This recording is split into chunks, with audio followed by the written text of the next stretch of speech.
No one saw it coming. The federal courthouse in Manhattan fell completely silent as Janice Combs, Sean Diddy Combs' 83-year-old mother, was escorted to the witness stand. Diddy, who had maintained his composure throughout the trial, visibly stiffened.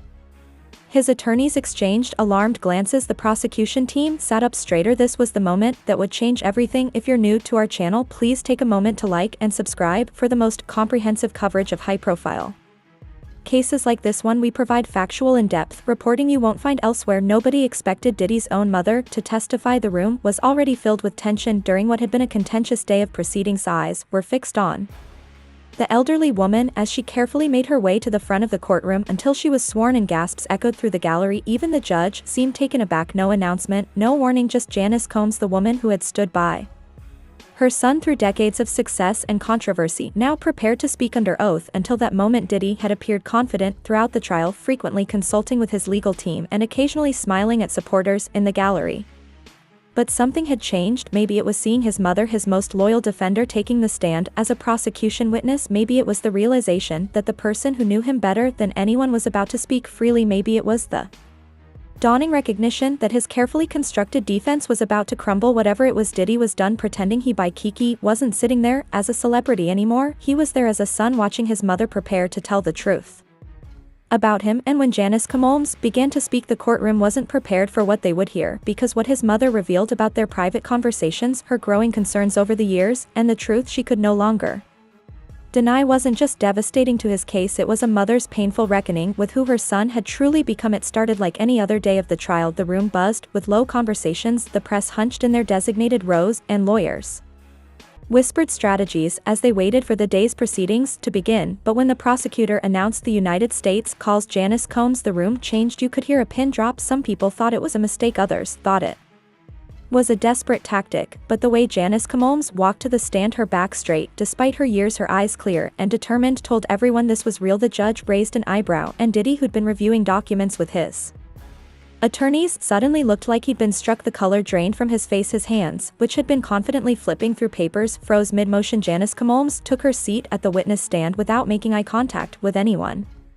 She didn't even glance at her son, who was now staring at her with an expression of disbelief and betrayal. Mrs. Combs, thank you for being here today, the prosecutor began. I understand how difficult this must be. Janice Combs nodded slightly, her composure remarkable under the circumstances. The judge allowed it, and from that moment on the entire trial shifted, because what Janice Combs was about to say wasn't part of any media narrative. It wasn't speculative testimony from former employees or business associates. It was the account of the woman who had raised him, who had celebrated his triumphs and defended him against critics for decades. Diddy's attorney immediately objected, arguing that family communications were privileged and that Mrs. Combs's testimony would be prejudicial. The prosecutor countered that no legal privilege protected communications between a mother and adult son, particularly when those communications related to alleged criminal activity. After a brief sidebar, the judge overruled the objection and instructed Mrs. Combs to continue. The courtroom was completely silent. Reporters had stopped typing, their fingers poised over keyboards. Even the court sketch artists had paused, pencils hovering above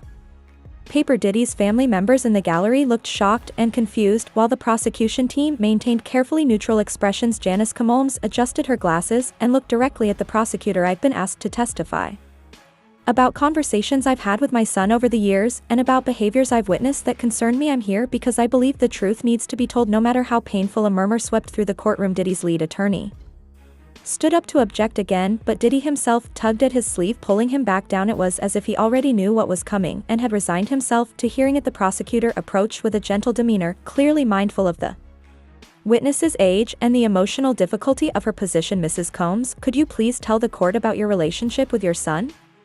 Janice Combs took a deep breath and began to speak, her voice steady despite the circumstances. The words that followed would forever change the trajectory of one of the most high-profile criminal trials in recent memory. I raised Sean as a single mother after his father was murdered when he was just a child. Janice Combs began. I worked multiple jobs to provide for him, to give him opportunities one never had. I wanted him to be strong, to be successful, to make something of himself, and he did that. He exceeded every dream I had for him. She described the pride she felt watching her son rise from intern to music executive, from producer to performer, from entrepreneur to billionaire. Her face softened as she recalled his early days of ambition and determination. Sean was always charismatic, always a leader. Even as a boy, he could convince Anyone of anything he had that gift, she said, a faint smile briefly crossing her face before fading, but somewhere along the way something changed. She turned slightly toward the jury. Success came so fast, so completely suddenly, everyone was saying yes to him. Everyone wanted something from him. Everyone treated him like he was above the rules that applied to ordinary people, and I started to see him believe it. The prosecutor gently guided her through her recollections of the early 2000s when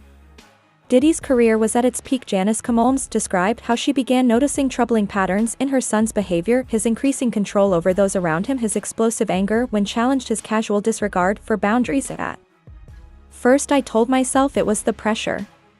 She explained the entertainment industry can be brutal and he was handling so much, but then I started hearing things, seeing things, when I visited his homes, young women who seemed disoriented, staff who appeared afraid of him, rooms I wasn't allowed to enter.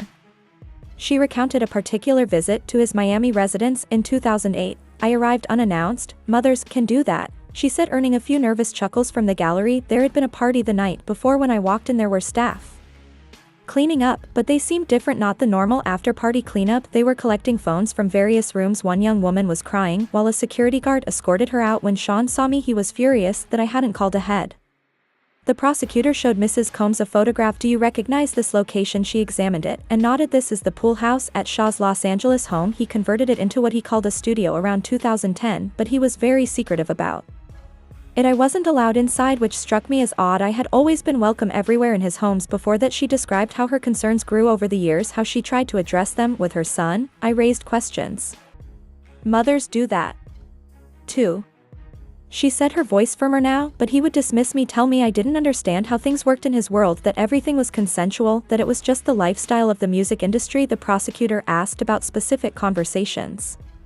Did your son ever discuss with you allegations made against him by women? Janice Combs nodded slowly. Yes. When the first accusations began surfacing publicly around 2017, I called him immediately. Any mother would. I asked him directly if there was any truth to them. He told me they were lying, that they wanted money, that this happened to all successful men in the industry. She paused, visibly gathering her strength. I believed him. I wanted to believe him. He was my son, and did something happen to change that belief? The prosecutor asked gently. A yes, she replied, her voice becoming quieter. In late 2023, after Cassie filed her lawsuit, I confronted him again. We were alone in his apartment in New York. I told him I needed to hear the truth, not what his lawyers were telling him to say, not what he was telling the public, just the truth. Between a mother and son, the courtroom was absolutely still as she continued. He was different that day, tired, perhaps the facade cracked a little. He didn't admit everything, but he said something I'll never forget. Mom, you don't build what I've built by playing by everyone else's rules. Sometimes people get hurt. That's business. Her voice broke slightly for the first time. That's not how I raised him. That's not business. That's not right. Throughout this testimony, Diddy sat motionless, his eyes fixed on the table in front of him. His attorneys scribbled notes frantically, occasionally leaning in to whisper to each other, but Diddy himself seemed beyond their reach, lost in the reality of hearing his mother's words. Janice Combs continued, describing how her concerns escalated in early 2024 when the surveillance video of Diddy assaulting Cassie in a hotel hallway was released. I called him immediately. After seeing that video, I was devastated. Doesn't begin to describe it. I asked him how he could do such a thing.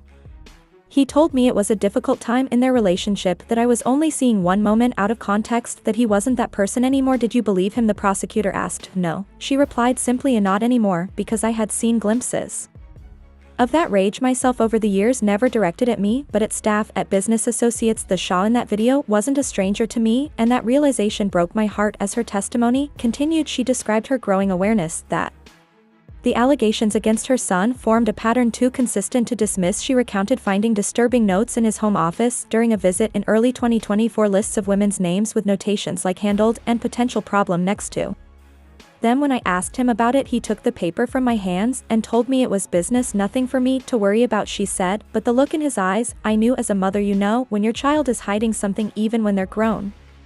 The prosecutor approached with another exhibit. Mrs. Combs, I'm showing you what has been marked as Government Exhibit 42. Do you recognize this document? She examined the paper and nodded slowly. Yes, these are notes I began keeping after that conversation. I started writing down things I had witnessed over the years, conversations we'd had, behaviors that concerned me. I couldn't ignore it anymore. And why did you begin keeping these notes? Because I was afraid I was losing perspective, that my love for my son was clouding my judgment. Writing it all down helped me see the pattern more clearly, and what I saw terrified me. At this point, Diddy finally looked up, meeting his mother's eyes for the first time since she had taken the stand. The moment was brief but electric, a silent communication between mother and son that seemed to contain volumes of unspoken pain, betrayal, and perhaps understanding. Janice Combs turned back to the prosecutor, her resolve visibly strengthened. I love my son. That will never change, but I cannot pretend anymore. I cannot be silent anymore. Too many people have been hurt. The prosecutor approached with careful consideration of the witness's emotional state. Mrs. Combs, I want to ask you about a specific conversation you had with your son in April of this year after his arrest, but before this trial began. Can you tell the court about that conversation? Janice Combs straightened in her seat as if preparing herself for the most difficult part of her testimony. Yes, I visited Sean at the detention center. It was just the two of us in a private room. They made special arrangements because of who he is, she continued. I told him that I needed to hear the truth, all of it, before I could continue supporting him publicly. I said, Sean, I'm your mother, I love you unconditionally, but I need to know what I'm standing behind. The courtroom was utterly silent as she recounted his response. He was quiet for a long time, then he said, the truth is I created a world where I made the rules, where what I wanted happened, where people either played along or got pushed aside. Was it always right? No. Did people get hurt? Yes. But that's how power works, Ma. That's how it's always worked. She paused, taking a moment to compose herself. I asked him about the specific allegations, the parties, the recordings, the drugs, the threats. I needed to hear him deny it if it wasn't true. And did he deny it? The prosecutor asked. No, she replied simply. He said, it's complicated. Everything was consensual at the beginning. Nobody was forced. But once you're in that world, the lines get blurred. Sometimes people change their minds later, but by then they'd already taken the money, the opportunities, they'd already benefited. Janice Combs's hands trembled slightly as she continued. I told him that consent obtained through pressure, through fear of consequences, through intoxication, that isn't real consent. He just looked at me and said, that's not how it works in my world.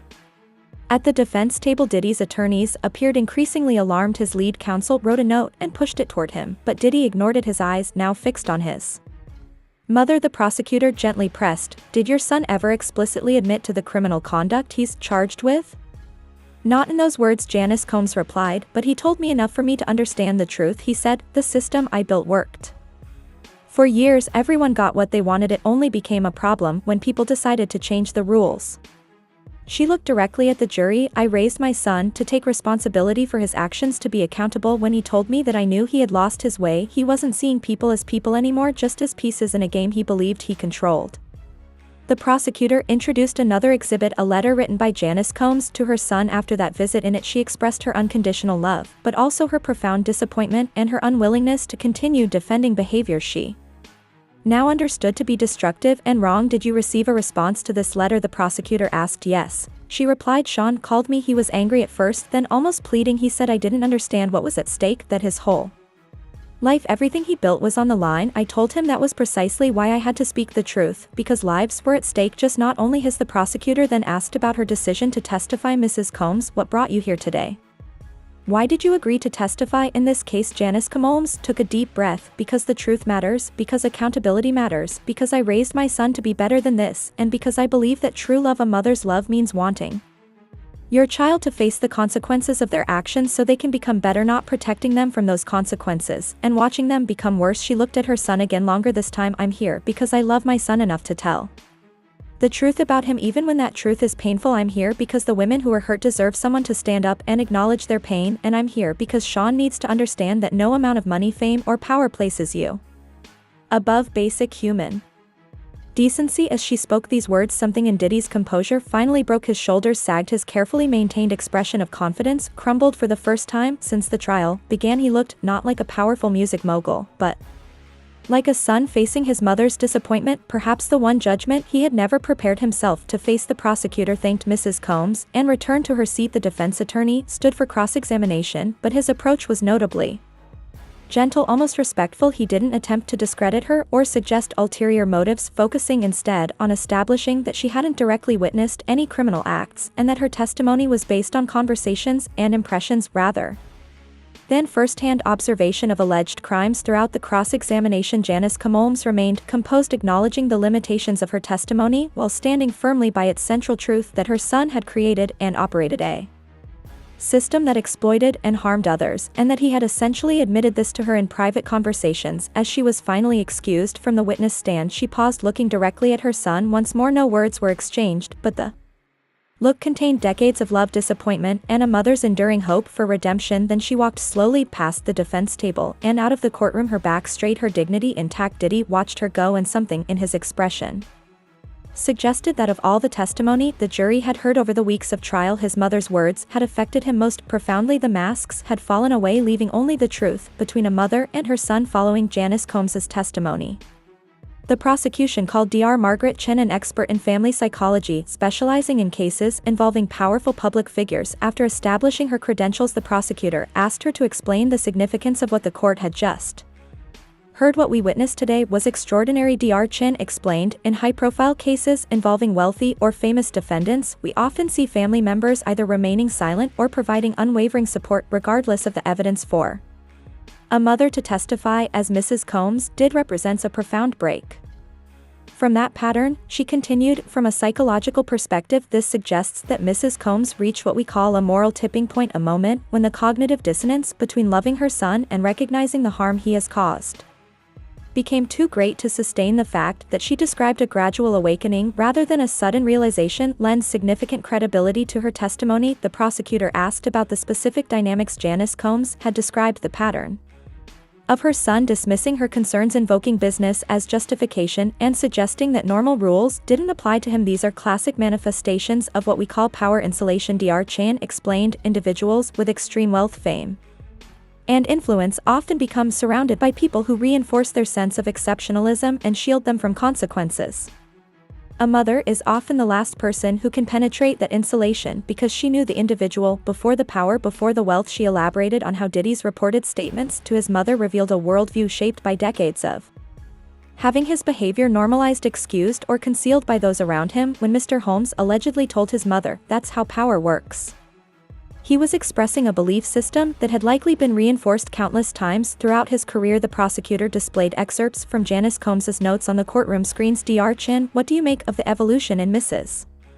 Combs's observations over time? After reviewing the notes, which spanned from 2008 to 2024, Dr. Chin pointed out how the mother's initial benefit of the doubt interpretations gradually gave way to more concerned observations, culminating in explicit documentation of troubling patterns. What's notable here is the consistency of the behaviors Mrs. Combs recorded even as her interpretation of those behaviors evolved. Dr. Chan observed early entries show her attributing concerning incidents to stress, industry pressure, or isolated bad judgment. Later entries show her recognizing the same behaviors as part of a pattern of control and exploitation. As Dr. Chan continued her testimony, she placed Janice Combs's observations in the context of the broader allegations against Diddy, explaining how a mother's perspective offered unique insight into the authentic character of an individual who had spent decades crafting a carefully managed public image. In my professional experience, she stated, when family members who have loyally supported a defendant reach a point where they can no longer reconcile their love with the evidence before them, it often represents a critical turning point in both legal proceedings and the defendant's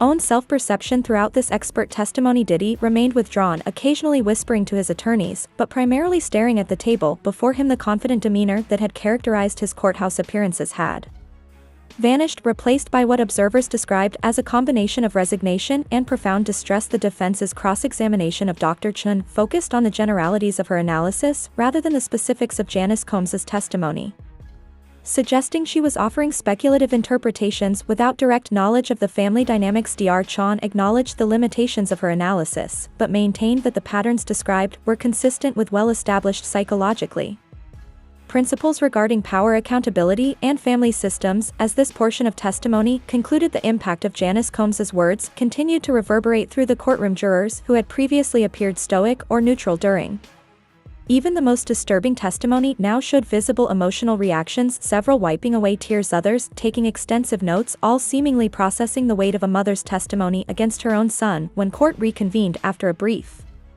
recess, the atmosphere had shifted dramatically. Sources close to the defense team reported that Diddy had been nearly unreachable during the break, refusing to engage with his attorney's attempts to discuss strategy. The prosecution team, meanwhile, appeared to be recalibrating their approach in light of the morning's powerful testimony. Judge Arun Subramanian addressed both legal teams in light of this morning's developments. Does either side wish to make any motions or requests before we continue? Diddy's lead attorney stood, Your Honor, the defense requests a brief continuance to confer with our client and reassess our position. The request was unusual at this stage of a trial that had already stretched for weeks. The prosecutor objected, arguing that a delay would disrupt the jury's focus and potentially prejudice the government's case. After consideration, the judge granted a limited continuance until the following morning, instructing the jury to return at 9 as court adjourned. For the day, reporters rushed to file stories with headlines like Mother's Testimony Shakes Diddy Trial and Janice Combs Breaks Silence Against Son. Legal analysts on every network debated the impact of the testimony, with most concluding that it represented a potentially insurmountable blow to the defense. When proceedings resumed the next morning, the courtroom was even more crowded, with spectators lining up before dawn hoping for a seat. The atmosphere was electric with anticipation as the judge took the bench and the jury was seated before testimony could resume. Diddy's attorney stood, Your Honor, after extensive consultation with our client, we request the opportunity for Mr. Combs to address the court. The request sent murmurs through the gallery. The prosecutor objected immediately, arguing that any statement from the defendant should come through proper testimony under oath and subject to cross-examination. After hearing arguments from both sides, the judge made his ruling. Mr. Combs, if you wish to make a statement to this court, you must do so from the witness stand under oath and subject to cross-examination by the prosecution. Do you understand and agree to these conditions? All eyes turned to Diddy, who stood slowly. Yes, Your Honor, I understand and agree. The decision sent shockwaves through the courtroom. Until this moment, legal experts had widely assumed Diddy would not testify, following the standard strategy in criminal cases where defendants risk creating additional vulnerability through their testimony. His decision to take the stand signaled either a dramatic shift in strategy or a personal choice that overrode his attorney's advice. After being sworn in, Diddy took the witness stand. Gone was the designer suit and confident demeanor that had characterized his court appearances. Instead, he wore a simple dark suit, his posture subdued, his expression somber. His attorney began with a simple question, Mr. Combs, why have you chosen to testify today? Diddy looked up, his eyes moving briefly across the crowded courtroom before settling on the jury. I listened to my mother yesterday, really listened, and I realized I've been hiding from the truth for so long that I'd almost convinced myself of the lies. His voice was quieter than anyone had heard it before, lacking the charismatic force that had helped build his empire. My mother raised me better than what I became. She taught me about respect, about integrity, about treating people right. Somewhere along the way I lost sight of those lessons. His attorney seemed momentarily thrown by this opening, but recovered. Can you tell the jury about your understanding of the charges against you? I understand that I'm charged with serious crimes, Diddy replied, racketeering, sex trafficking, coercion. For years I told myself that what I was doing was just business, just the way the industry works. I told myself that everyone benefited, everyone consented, everyone knew what they were getting into. He paused, taking a deep breath, but that wasn't true. I created an environment where people couldn't freely say no, where the threat of consequences, career destruction, public humiliation, financial ruin hung over every interaction. I didn't call it coercion, I called it leverage, but it was wrong. As Diddy continued his testimony, he described how success, wealth, and power had gradually corrupted his perspective. He spoke about creating a world where his desires were paramount, where staff and associates understood that their job was to facilitate and then cover up whatever he wanted. He acknowledged creating a system of NDAs, payoffs, and threats that kept victims silent. For years I convinced myself that if people took the money, accepted the opportunities, signed the agreements, then everything was consensual. I ignored the power differential that made true consent impossible. In many of those situations, when asked about specific allegations from victims who had testified earlier in the trial, Diddy largely confirmed their accounts, occasionally adding that his memory of certain events was compromised by his own substance use at the time. His tin attorney, clearly navigating unfamiliar territory with a client who was not following the expected defense strategy, asked about Janice Combs' testimony. Your mother described conversations where you essentially admitted to creating a system that exploited others. Was her recollection accurate? Diddy nodded slowly. Yes, my mother has never lied to me or about me. She told the truth yesterday when she visited me after my arrest. I did tell her those things. I was still justifying my behavior, then still telling myself that power simply operated by different rules. I couldn't see or didn't want to see how wrong that was. As direct examination concluded, the prosecutor approached for cross-examination. Her approach was direct, but measured, recognizing that Diddy's apparent confession required careful handling. Mr. Combs, you've described creating a system where consent was compromised by power differentials, threats, and coercion. Are you aware that what you're describing aligns with the legal definitions of the crimes you're charged with? Yes, Diddy replied, I've had a lot of time to think since my arrest, a lot of time to learn about these laws and understand how they apply to my actions, and yet you initially plead not guilty to all charges. What changed? Diddy looked toward the gallery where his mother had been sitting the day before, though her seat was now empty. Yesterday happened. Hearing my mother speak the truth that I have been denying for so long, it broke something open in me. The last defense I had was telling myself that the people who really knew me, who loved me, they understood I wasn't the monster the prosecution was describing. Hearing my mother's testimony took that away. The prosecutor's questioning became more specific, walking Diddy through the elements of each criminal charge and effectively extracting admissions that aligned with the legal definitions of sex trafficking, racketeering, and the other counts he faced. By the time cross-examination concluded, Diddy appeared exhausted and defeated. His testimony, rather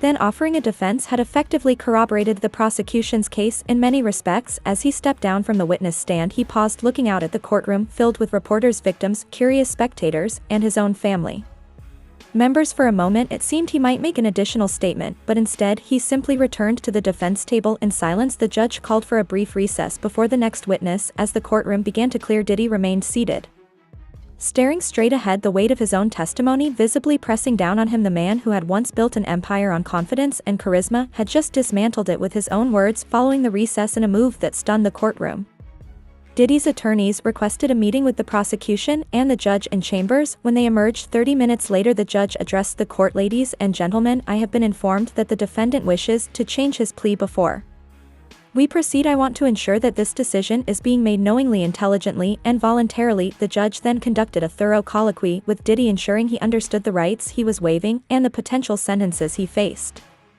When asked if anyone had coerced him into changing his plea, Diddy shook his head. No, Your Honor, this is my decision.